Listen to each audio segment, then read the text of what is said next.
All right, let's try this again, ladies and gentlemen. Good morning. Unfortunately, the first video that I uploaded did not have sound, as was pointed out to me by a very perceptive student who had ears and could hear. So let's go back over this poem. This is uh, Ted Kujar's poem, Selecting a Reader. Our terms this week all involve irony. So there are we need to know the definition to irony in general, and then we have three types of irony that we need to define. So in general, irony is a contrast between appearance and reality, usually one in which reality is the opposite of what it seems. So there are three types we need to talk about: situational, dramatic, and verbal.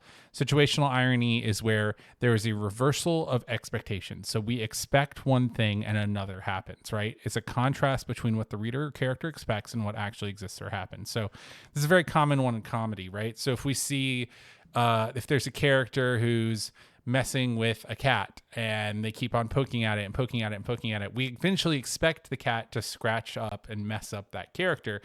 Situational irony would be if, like, a bear fell out of the air and attacked it, or if the cat walked away and then they looked up and someone just punched them in the face. It's when we expect one thing and another happens. Dramatic irony is where the reader or viewer knows something that the character does not. Now, regardless of what class you're in, you have read something with dramatic irony in it this year.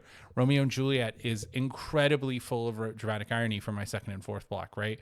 You have Romeo does not know that Juliet's actually alive, and then Juliet does not know that what Romeo's plan is, right? We know this, and it enhances how sad we feel about the story because, I'll readjust here, the characters themselves don't know what we do. And then finally, we have verbal irony, which is when someone knowingly exaggerates or says one thing and means a number.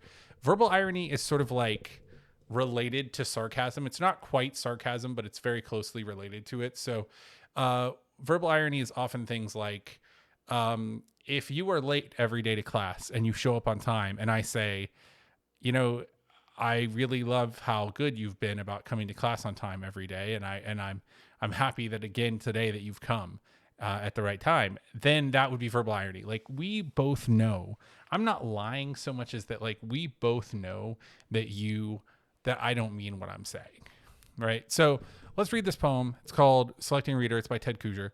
We'll go over these annotations that I've made. So let's read it. First, I would have her be beautiful, walking up carefully on my poetry at the loneliest moment of an afternoon, her hair still damp at the neck from washing it. She should be Auto wearing a shutdown raincoat, an old one, initiated. dirty from not having enough money for the cleaners. She will take out her glasses, and there in the bookstore she will thumb over my poems and put the book back on the shelf. She will say to herself, for that kind of money, I can get my raincoat cleaned. And she will. So I think the best way to understand this poem is through speaker. So the first note I want to make is that I think, if we look over here at this, I think the speaker in this poem is the author. I think that this is the author thinking about who his ideal reader would be, right? Selecting a reader. Like, usually, that in itself is sort of an example of poetic or of dramatic irony, or situational irony rather, right? Situational irony. Normally we expect a reader to choose a book, not the other way around, right? So the speaker is the author thinking about who he would want to choose as a reader, right?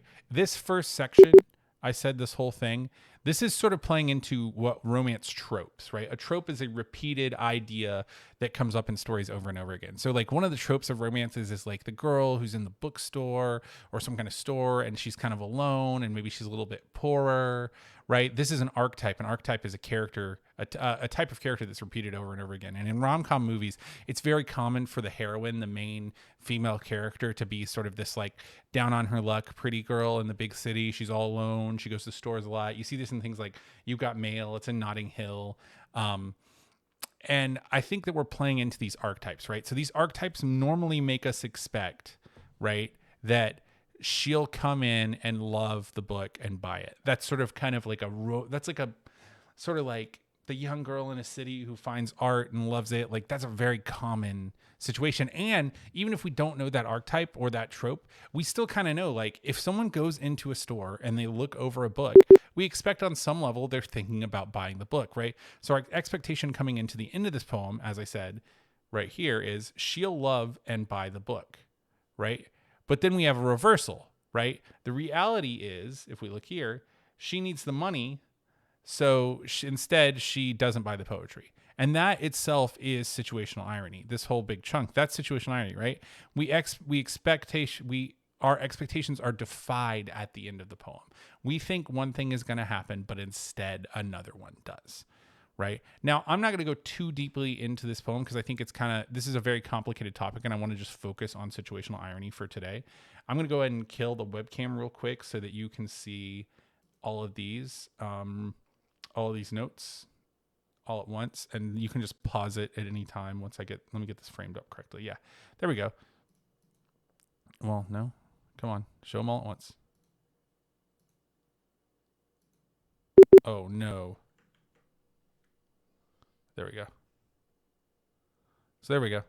So if you want to take these notes, let me rephrase. Take these notes down. If you have any other annotations that you want to add, go ahead and add them, please. You can pause at any time in here, go over this, make sure you're familiar with these terms. The next poem that we're going to be doing, poem 10B, is called Barbie Doll, and it's a lot more complicated. So this is more of just like an intro to how this is going to work. All right. Thank you all so much. I hope that you find this well because the first one didn't work. And I look forward to talking to you soon. If you have any questions, please let me know.